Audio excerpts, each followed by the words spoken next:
அன்பான குடும்பத்தினரே, கிறிஸ்து நம்முடன் இருப்பாராக.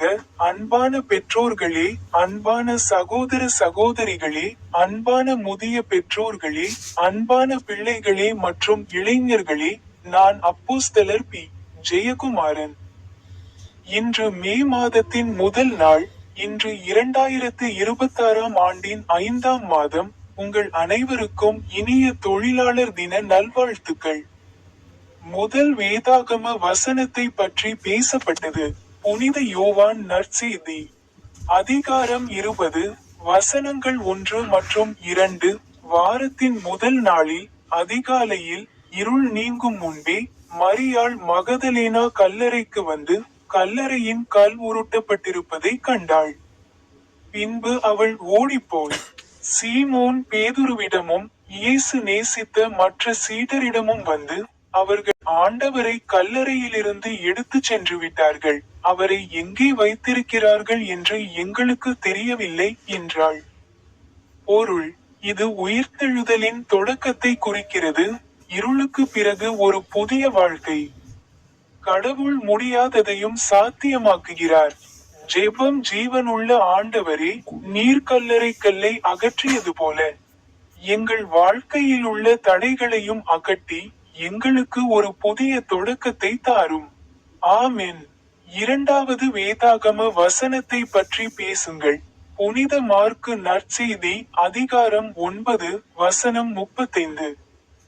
அப்பொழுது அவர் உட்கார்ந்து 12 அழைத்து அவர்களை நோக்கி, ஒருவன் பெரியவனாயிருக்க விரும்பினால் அவன் எல்லாரிலும் கடைசியானவனாகவும் எல்லாரிலும் தொண்டாற்றுகிறவனாகவும் இருக்கட்டும் என்றார்.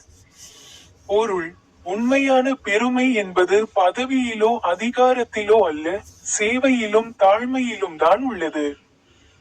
ஜெபம்: ஆண்டவராகிய இயேசுவே, பிறருக்கு சேவை செய்யும் இருதயத்தை எங்களுக்கு தாரும். எங்கள் வாழ்க்கையை அன்பினாலும் தாழ்மையினாலும் நிரப்பும். ஆமென். கடைசி வேதாகம வசனத்தை பற்றி பேசுங்கள். ஏசாயா அதிகாரம் 40, வசனம் 31. ஆண்டவருடைய நிமித்தம் காத்திருப்பவர்களோ புதுப்பெலன் அடைவார்கள். கழுகுகளைப் போல சிறகடித்து பறப்பார்கள், களைப்படையாமல் ஓடுவார்கள், சோர்ந்து போகாமல் நடப்பார்கள். பொருள்: கடவுள் மீது நம்பிக்கை வைப்பவர்கள் புதிய வலிமையை பெறுகிறார்கள். அவர்கள் சோர்வடைவதில்லை, ஆனால் தொடர்ந்து முன்னேறிச் செல்கிறார்கள். ஜெபம்: சர்வவல்லமையுள்ள இறைவா, நாங்கள் பலவீனமாக இருக்கும் போது முன்னேறி செல்ல எங்களுக்கு புதிய வலிமையையும் ஆற்றலையும் தாரும். ஆமென். நாம் ஜெபிப்போம். என் தந்தையே, கழுதையின் மீது சவாரி செய்யும் இயேசுவே, பேரீச்ச மரங்களின் மீட்பரே, 14ஆம் திருத்தந்தை லியோ, பேராயர் ஜார்ஜ் அந்தோனி, 3ஆம் சார்லஸ் மன்னரே, இன்று மே மாதம். இது 2026ஆம் ஆண்டின் 5ஆம் மாதம். நீதியும் இரக்கமும் சர்வவல்லமையும் உள்ள இறைவா, இந்த புதிய மாதத்தின் தொடக்கத்தில் நாங்கள் தாழ்மையான இதயங்களுடன் உம்முன் நிற்கிறோம். நீரே நீதியுள்ள நியாயாதிபதி. உமது இரக்கம் என்றென்றும் நிலைத்திருக்கிறது.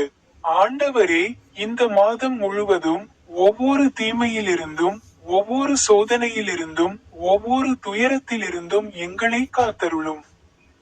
உமது பிரசன்னம் எங்களுடன் இருக்கட்டும், நாங்கள் உமது ஒளியில் நடப்போமாக.